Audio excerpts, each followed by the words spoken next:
Hey guys, it's Chris, your Slinger, back from C&H Small Engine again for another informative video. This one deals with another gun that I have here. It's a Mauser model M48 here. I'll show you exactly what it looks like. You take it out of the boot here for that. I'm going to review this one right here. This is the only Mauser that I have. I bought this probably back in 2001, I think, on it before 9/11.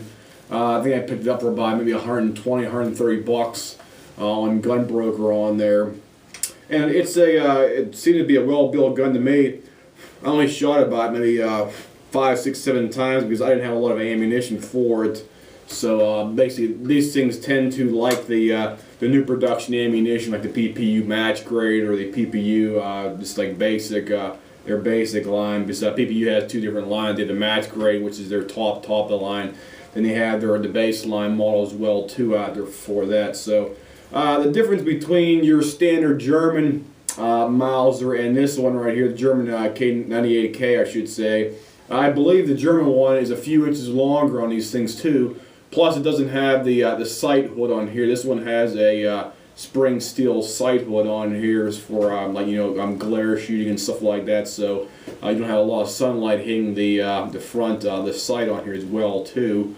This one also can take the bayonet for the I believe the K98 as well too. You put your bayonet in here with these grooves right here and slides right inside there. This one came with a I think brand new sling. I think this is a brand new sling with it right here. So the sling was basically it's like slapped on her for that, so didn't have any problem with that at all for that. This one has a nice thick butt pad. You can see right here. There's a difference between the German one and the Yugoslavian one here. The Yugoslavian one is more like a carbine type. It's a lot smaller than the typical German ones they said before. So they basically cut them down on here, made them almost like a carbine length type right there for that. And you have your front, or I should say your rear sight adjustment here as well too. It goes from basically 200 yards up to 2,000 on here, but yeah 2,000, I should say 2,000 meters. What am I saying? It goes up to 2,000 meters on her for that, and it's basically screwed in position on her for that. They have them screwed in on here, so you got to make sure the bolt's tight right here for that. The front or the sight adjusting part on it for that. You can take it all up to 2,000, but that's a little optimistic in my terms right there for that. So that's basically what they do for that. Your sight hood can come off on here. Basically, what you need is a pair of pliers that work in the opposite way of standard pliers. Basically, you stick them underneath here. I'll show you again and talk about it. You stick your pliers underneath here and you pop. You spread the spring steel apart on here so it pops up like that. You can either slide it forwards or backwards depending on which way you want to take it off for that. This one right here is the original type. It's the M48. It's plain M48, but they have made the M48A, B, I think BO as well too. The unmarked ones, they call them the BO model, was the unmarked ones. Didn't have any crest on them. Didn't have the factory stamping. And basically, they were all mainly sheet metal, except for the main part, like your receiver and your bolt, because you need your bolt and receiver to be the most strongest aspects of your gun right there for that. This one has the standard Mauser bolt in here. Basically, to take it out of the gun, you just pop it up just like so, slide it back out. It has your disassembly latch right here as well, too, so you just slide it right out. And you basically set it aside like so, put it up there, and these bolts are really easy to take apart on here. Basically, you have a spring-loaded piece on up by your caulking piece right here that you simply push in, and it unhooks your bolt from the main bolt body on here. So you just pull it apart just like that. So your spring's still spring-loaded in there. However, you can just inspect it and take it apart like so, and to see if everything's working okay and whatnot for that. You can see the extractor, the main part of the bolt body, the handle, charging handle as well too under for that. And just basically to just reassemble it, you just put it back together the same way you took it apart and do that. There's one thing, whenever you do take, if you have to take your what you call your extractor part on here, you have to basically, I learned the hard way when I got this originally. I was a dumbass and I didn't do it right, so I've actually snapped off the upper part of the extractor on here for that. Basically, when you take these extractors apart, you have to, you see right here where your extractor's at, you have to rotate this thing all the way over like this until it hits inside. Your extractor rotates in a groove. You have a groove up by your bolt face, and on the bolt face up here, you have two ends of grooves. Both ends have a small circular part. Well, on these things right here, you have to take it all the way to the far right end, and once you take it right there, you slowly pry up underneath the extractor itself right here. Just prop it just enough to lift it out of that last circular indentation right here. Just pry it up just enough on here, and once you do that, you put your one finger in the back right here. Once it's outside of that groove, and you just pop it forward. To me, like a dumbass, I didn't know what I was doing originally when I had this gun the first time, because I wanted to take it apart and clean it up. It had tons of cosmeline, and it was all junked up basically. I just basically was prying up on this thing, and I just broke the frickin' extractor right off on it, and I was a dumbass for doing it because I didn't read online how to do it properly, because it didn't come with the owner's mail with it. So I learned from my experience that the only way to take these extractors off is to basically, like I said before, move it to the far right part where your bolt head faces up here. You have a nice groove here where the extractor rides inside here. You take it all the way to the lower or the farthest right side, and basically what you do is you take a screwdriver, a small screwdriver, not something real big, but you can either push up on the right hand side or left hand side just enough so it pops out of that groove. Then once you do that, you take your thumb on the other side right here and push down on the bottom extractor so it can pop out of the ring where the extractor sits inside. You have a ring here where the extractor rides inside as well too. It's called a it's a ring. It's on your like a ring finger basically. It rides on the main bolt bar pulley, and that slides back and forth in there, and also slides in back and forth at the top as well too. So in order to reverse that, you just basically put the bolt in the same position you took apart and do the reverse opposite. You just pulls this apart here just a teeny bit so it slides down over to the shaft of the outer bolt body here. Then once you do that, you just lift it up slightly so you pull it back just I don't know, maybe about 1/8 of an inch, then you slap it into the groove, and it has to be in the groove at the same time as the ring around the bottom right down here, because your ring holds in the main part of the extractor too, so you just slide them in at the same time. Make sure they're always clean. I recommend soaking them in carb cleaner, some kind of parts cleaner, if you think they have some debris or something on them, because you don't want to put it back together like rusty. It's a good idea to put some grease on them and put some just plain like synthetic gun oil if you have it in stock. And once you do that, you can put it back in your gun. Basically, when you put it back in your gun, you want to make sure the extractor is lined up perfectly with one of the rotating lugs on the bolt head right here. You can see right here your lug. You got one lug here, you got one lug over here. Well, you want to line the extractor up with the one on the right hand side when you're looking at the bolt from this angle right here. See how the knob is, the nut on the knob right here. You want to rotate the extractor to the far right side until it lines up so it's flush with the one lug on the right hand side, so it looks identical to that right there. So you do that, and you can put your bolt back together if you want to. I just took it apart for demonstration purposes. I didn't really take it apart thoroughly stripped. You just unscrew this back together to here, one click, and another click right there, so your bolt's ready to go back inside. And it's always a good idea to lube these things up too as well, because you never know when the next time you're going to need your gun. So just put a light coating of synthetic oil. Me personally, I use synthetic gun oil, or you can use, if you have it like real thin, like 0W20 Mobile 1, just put a real light coat on all the surfaces. I would don't put any oil on the bolt face or the firing pin up the firing pin head right there. You can put oil down inside your gun too. Put some oil down inside the grooves where your actual, I'll show you here, where your actual bolt rides up inside here. You got grooves down inside the machine. They're machined in here. So you want to put a little bit of oil on here. You want to put a little bit of oil on your feed ramp too. And let me see here what I was going to do. Let me see. I had another piece of something around somewhere else. I don't have it. I don't have a Q-tip to wipe it out. Basically what you do is you put it all down inside and put it all along your feed ramps. And you also have your your magazine hole right here too. I actually blued this thing a few years back because I really didn't like it how it was all silver and anything else, but it looks good to me. Anything else, basically, you're gonna put a little bit of oil on the front side right there as well too, right where the angular triangle part where the rear of the bullet sits on there. So whenever it loads in our round, it slides effortlessly over that right there too. So let's put it back in the gun right here, and I'll show you that as well. Here we go. Take your bolt in your one hand. I'm left-handed, so I'm going to use my left hand as well. And take your other hand right here. Basically what you do is the reverse opposite what you did when you took it apart. You basically open up this ratcheting part right here, and you slide your bolt down inside here with the other hand. It should go in there effortlessly, basically. Just like that. There might be a little bit of tension because it's going to be riding against the, what's it called? The push groove for the, what's it at here? Yeah, magazine well down inside, I should say. Magazine, the bullet follower right down here. Because your bullet follower is going to be the first thing that the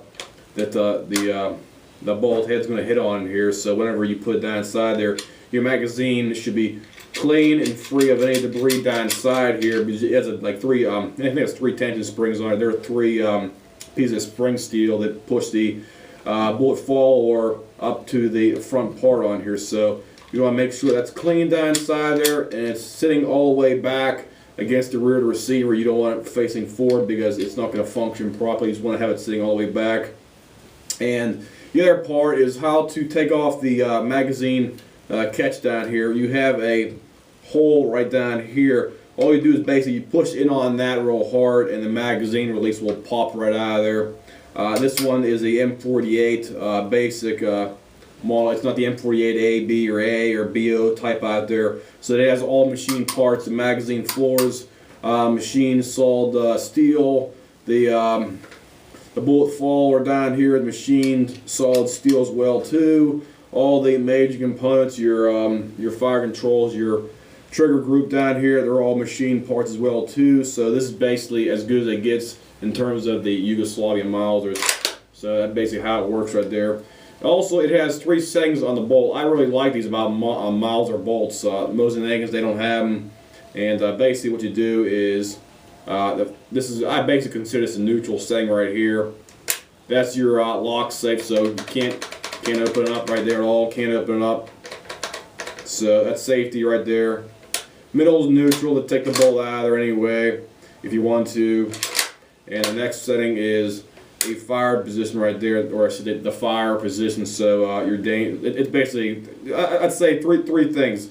Red's all the way over to the left, yellow's in the middle, and green is over there. I say green because green's safety, so it's going to stay closed, and you're not going to have anybody attempt to shoot the gun while it's in the safety mode right there too. So middle is for neutral, I call it. Left is for shooting, ready to go. So it's cocked and locked, ready to go. And basically that's all it is. So should function just like that. You'll notice whenever the bullets, or I should say the bolts in the ready to fire position, the bolt will be a little bit tighter to cock inside or because of that. So there's nothing to be worried about, but that's what it is. Because these things are, as I said, 1948. So that's 48, 58, 98. So you're looking at over 60, yeah, it's about 65 years old right there. So you got a gun at 65 years old, but it basically shoots good for me. Let me get my bore snake over here on my bore light. I don't know if I have it over here with me or not. I might not have it. Where the hell did I put that thing at? There it is. It's always good to get a bore snake too, like this one right here. It's a Remington bore snake. You can buy them online for, I don't know, about $8–10. I personally like the Hobbies one best because it's a fiber optic type. These ones have a little blinking light on there for that. So you just basically shine it down inside the barrel in there and look up through the hole and see what it looks like. This one still looks perfect in there basically. I think I used this, like I said before, 5 or 6 times, and I only shot premium grade ammunition through it. I do have some surplus ammunition. It's 1950s, and I also have the late 90s surplus ammunition, the M48 sniper round right there as well too. and basically that's meant for sniping ammunition as well too, but they'll function basically flawlessly in these things. All surplus ammunition is corrosive. You have to remember that. As with any corrosive ammunition, you have to disassemble your gun and clean it like you normally do, except before you clean it like you normally do, it's always good to take the parts out, like your bolt, and soak the thing in hot water. Just get a cloth. Just get a cloth with some gloves or something like that and soak it with some hot soapy water, or you can just use plain hot water, as long as you get rid of all the corrosive primer salts and all the components like your firing pin, anything else. Just soak it in a bucket of hot water for about 5 minutes, hot water in there. Then also, you can also put your gun down like this. If you have in your basement, your house, your apartment, whatnot, if you have one of those rubber flexible hoses you can attach to your faucet, just basically stick it down inside the breech in your chamber right here, and run extremely hot water through it for about maybe 5 or 10 seconds. As long as you have enough water coming out the other end down here, it should flush all the corrosive salts out.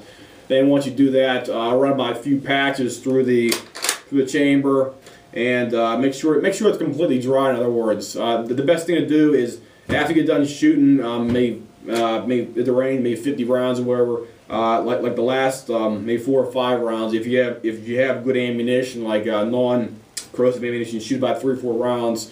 So that may slightly prevent the corrosive effects of the ammunition that you shot previous to that.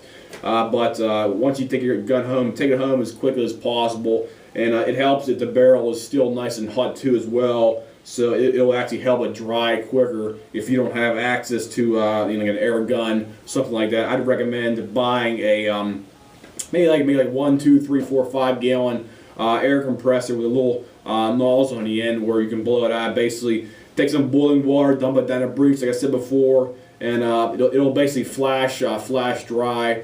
Then once you do that, just get the air gun out, blow it down inside the chamber, get a flashlight, make sure you don't have any water down inside there. Then take your bore snake, your cleaning rod with a jag and a patch on it. Just make this run up and down 1, 2, 3 times. Make sure there's no water left in there, and then do your normal cleaning as well after that. Me personally, I always use my bore. I'll show you over here. Let me get it out of here because I love these things. These are the bore snakes. See right here. This is a 8mm. I bought this probably about 6 years ago. It's a bore snake for the 8mm Mauser, specifically for the 8mm ammunition. Basically what you do is you do the same thing with your regular bore snake. Just drop it down through the chamber, and it comes out the other end. Comes out the other end down here, and you just pull it straight through right there, just like that. And it works flawlessly. I'd say just do it about 2 times. Just put some good ammunition or wood cleaner like Hoppy's number 9. That's a baseline cleaner, or if you want a better cleaner, get the Hoppy's semi-auto cleaner. That seems to be a lot more thorough cleaning, and also evaporates really quick and doesn't have any residue after that as well too. If you want an updated cleaner over the standard bore snake, Hoppy's also makes the one I have right here. It's the bore snake. I think it's Venom, the Venom one. It has a new redesigned tip on here. It has a plastic cone, and plus it has 1, 2, and 3. It has 3 groups of brass cleaning wound into it right there too. So it's basically the caterpillar effect. When you pull through there, these things come apart and they go back together. So it's like pulling together like that. So it's pulling the debris out the other end. Then once you have out the other end, you have your cleaning end on here. You can put just a teeny bit of oil on the end right here. I don't recommend it myself, but just do that, and just pull it through maybe 2 times after you get done shooting your ammunition. After you clean the regular with the corrosive ammunition as well too. So that's basically a thorough review of one of these things. If you have questions, comments, whatnot, I can give you some diagrams, details about one like this. Like I said before, this is original M48. It's not the later M48A, B, or BO types out there for you. This is the original, real deal Yugo. They were bought for about about $150 back in, I think, 2002, somewhere around there, 2001, somewhere. I can't remember exactly what it was, but they're retailing for maybe, I think, over $400 or $500 now. So the price has definitely gone up considerably for that. So if you're in a market for something like this one has all matching numbers. Matching number on the bolt itself, the receiver, the stock itself too, and I believe on the magazine floor well as well down here too for that. So it has matching parts on all numbers. The wood is in basically good condition. Doesn't have a lot of deep nicks or anything else. It's not like my Chinese SKS got a real lot of deep nicks in that one. So I really like the Mauser. It definitely feeds better than Mauser. I can definitely tell you that. It's a more refined bolt for that. So that's basically how you should clean up your gun and how you should shoot as well too with the corrosive ammunition out there as well. My next video I'll be making here will be about, I'll show you, let me get this thing down at first. Let me get it out of here. There we go. I got a used Safari Land tactical duty holster right here. I plan on taking this up my cabin for target shooting, anything else like that. It's basically beat up and anything else. Some guy gave me, but he used it for open carry and stuff like that, where he was located at. And it's basically a well-built holster. You can see right here. It fits the Beretta 92 series handgun. As you see right here, you can it's ambidextrous. You can put it on a left-hand or right-handed side of your body. I'm left-handed, so I'm going to obviously put on my left-handed leg over here for that. The good thing about these ones is they're custom fit, which means you can basically customize them to your specific gun. If you have a light, you have a laser on the bottom of your gun. I have a X400 Surefire laser light on the bottom of my gun. So basically, this thing basically rotates out, just like so. You can pull it out just like that, and you can put it back in, no problem. Thing about this is you can adjust it to the bottom of your gun right here, so you can put your gun down inside here, and you have 3 flaps that actually rotate as a hold down. So you have 1 inner flap, you have 2 outer flaps. Basically, what you do is you put your gun down inside here, like so. Let me do that. Oh, there we go. Yeah, there we go. I was looking at a different angle. Put it just like that in there. Then once you have it in by itself, you open up the flaps. Whoever had it in before, and there are the adjusted flaps on here for that. And once you do that, you make it nice and tight against the light part of your gun underneath there for your light rail. Then you also do your adjustments for your legs. You have adjustments on here for your legs as well too. And you put this up on your belt as well, just like that, have it hanging down on your belt. It's well built. These brand new are about $160 online. I got it for considerably less. Considerably, it was a beat up holster from my buddy online. So it basically looks good to me. It functions good to me. All I did was have to just install it and do that. So I'll make another video detailing that specifically how to adjust it and how to assemble it after I do this video as well too. So if anybody has any questions about your Mauser, how to disassemble it, how to clean it, how to maintain it, how to basically shoot it out there, how to take it apart, you know, the typical wear and tear items on these things like that, just give me a call back, and you know my phone number, or you can simply leave me a message here on my page, and I'll answer any questions you may have about your specific gun here. I'll see you guys.